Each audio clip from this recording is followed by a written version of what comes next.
Good morning, YouTubers. Happy Memorial Day. Thank you to those who have fought and fallen. Those of you that have relatives that have fought and fallen for our freedoms. That's what this day is all about. And even for those who haven't fought, the ones in the support roles and all the other things that are required to make our military necessary. Thank you for your service. Just off on a short morning ride here. Do a little cruising.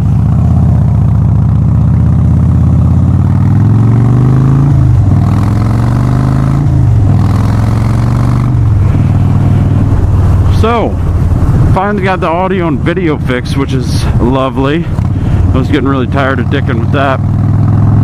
I noticed I fucked up on the editing on this last one.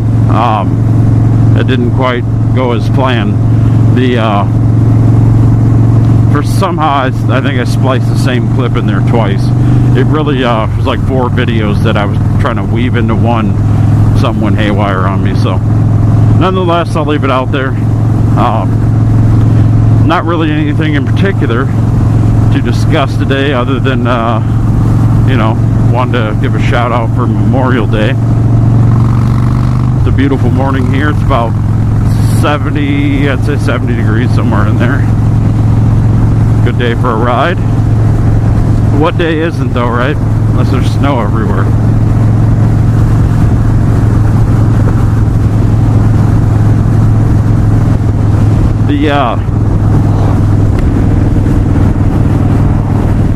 Just had an accident not too long ago down here where a lady crossed the center line, killed a young kid on a sport bike. And I don't know whether he was, you know, wearing gear or not. He most likely had a helmet on. It's required in North Carolina, but it's pretty tragic. Young guy, one of the girls who works for me was actually a close friend of hers.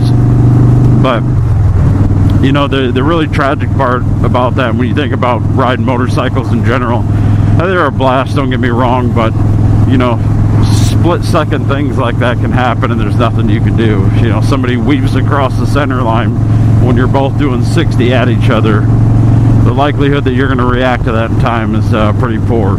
So, rip to him. Sorry for his family's loss. It's unfortunately a price some of us pay out here on the road when people aren't paying attention. So, wear your gear, man. If you're not in a helmet required state, I ask you to consider it. If you got any buddies that have wrecked and wear gear, ask them to see some of their shit and imagine that was your skin or your skull instead of the gear that they had on. Makes a big difference. Yeah, you get into them high-speed wrecks, a lot of things, you know, almost nothing's going to save you. You know, the right environment, the right speed.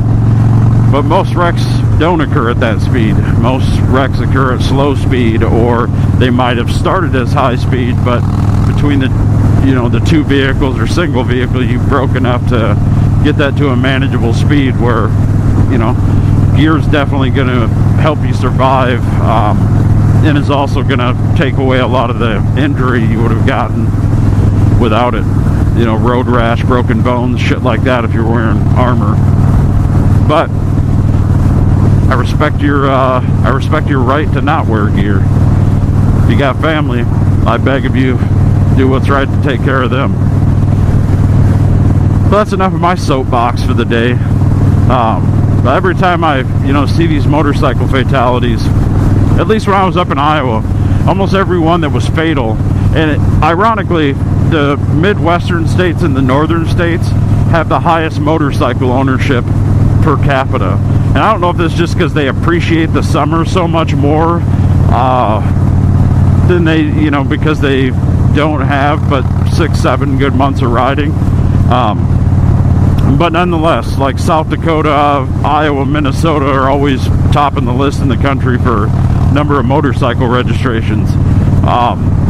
But almost every time I've seen fatal accidents, it was guys not wearing gear, regardless of the speed. You know, most of them were on the highway, some were in residential areas, but the pretty common theme was no helmet. And Iowa doesn't require you one. You can ride damn near naked if you want to.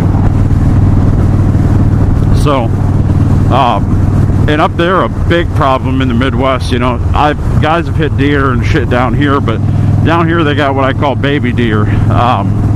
If you guys any of you guys are familiar with hunting, Iowa's a pretty prime location. A lot of people come from different states to hunt white-tailed deer.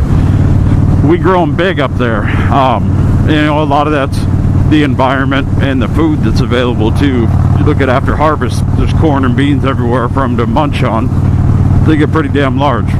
But there are people that die every year from hitting deer, and even obviously more deadly when you're on a motorcycle. I've known now 2 guys though that smacked a good-sized deer and didn't die, you know, didn't even get seriously injured, and one of them even didn't even dump the bike. I don't know how the hell he did it. He had the trucker at a place I used to work, and he had a Honda Goldwing. And I don't know if that fairing hit him just right. He hit him about mid-body, split the thing in half, and I mean, he came to work just coated in shit and blood and guts. His whole body was just caked with it. And but he didn't dump the bike. He was able to pull it over. He was sore as shit for like the next 2 weeks. I mean, everything just jarred him to a stop. But yeah, he's lucky to, one, have survived that, but 2, to not drop it and get any serious injuries. Just a little bit of road rash. That's crazy. It's good but crazy. So I talked a little bit yesterday about wanting to get out in the country. I think I'm going to go look at a couple chunks of land today. I probably won't film that, obviously. I'm not going to take the bike. I don't have a car mount at this point, or a mount for my truck, I should say. But I kind of want to go check those out. I'm looking at a few different options. Like, if I can find a house that's like mediocre but comes with a ton of land, I may do that and just deal with living in it while I build a new house behind it and then rip that one down. But unfortunately, at least the first 2 or 3 that I've looked at, they're not even like what I would call acceptable living condition to kind of wing it. You know what I mean? The houses are a little too beat up even for that. But if I can find one that's even livable for me and the family, while I, you know, finish out the rest of the plans, you know, getting out there, getting on my own chunk of land. The problem here is, you know, I talked about the population growth. The shit's booming so quickly that you're not safe even buying, like out here in the sticks, buying 2 acres, because that 2 acres you own, within less than an acre, they could start a fucking development, and next thing you know, you're surrounded by 150 houses. So I'm looking to get a little further out, and it'll put me about an hour outside of Raleigh, which I don't really care. I don't go into Raleigh that often. I would rather find something that's a little closer, but still far enough either to the east or the west that it doesn't create an hour commute going anywhere. But you get a little further out, 1, there's a lot less developing going on. 2, land is much cheaper. I'm talking like I've seen multiple properties now where 10 plus acres are 50, 60 grand. And that's what I'm talking about.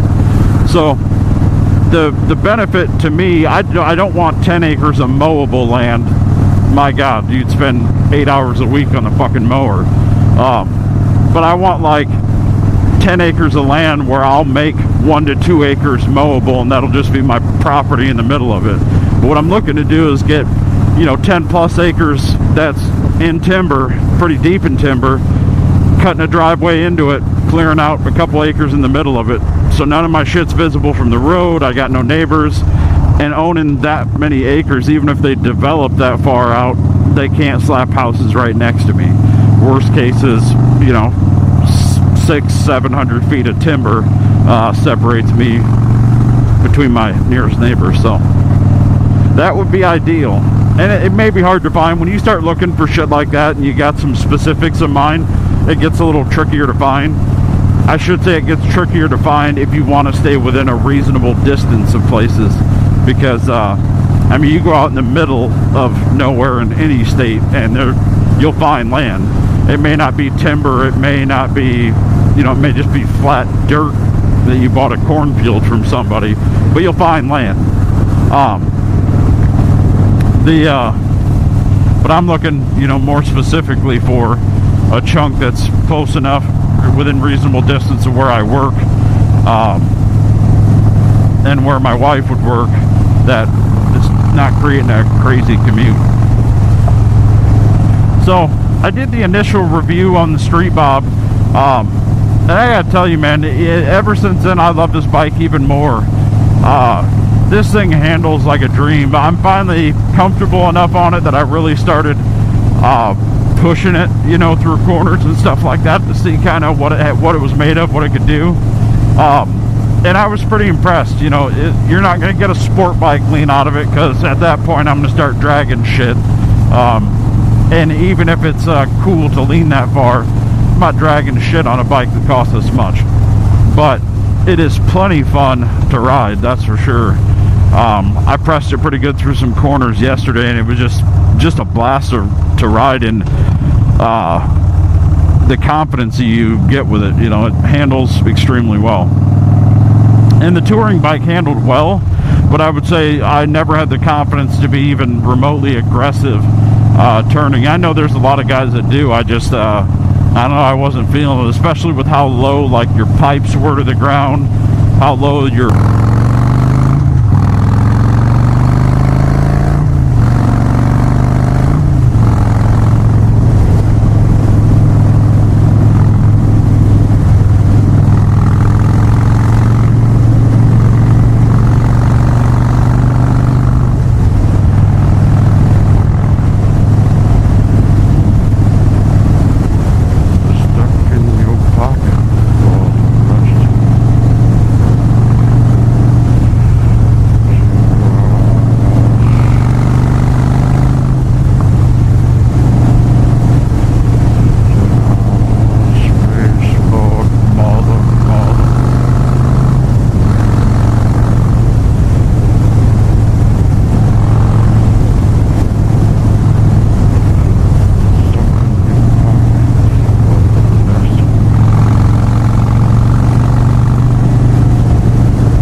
dirt and gravel out here from trucks turning in and out.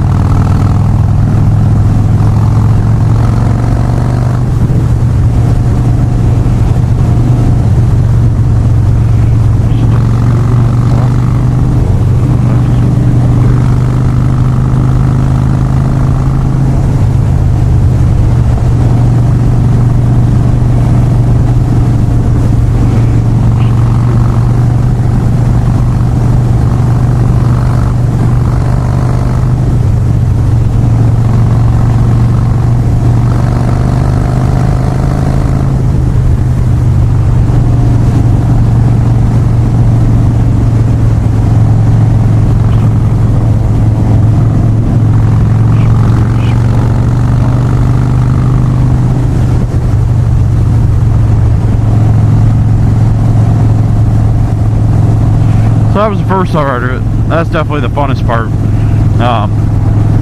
That's a blast riding that, man. If I could do that for like 30-40 miles, that intense concentration, that's just a lot of fun. I love that shit.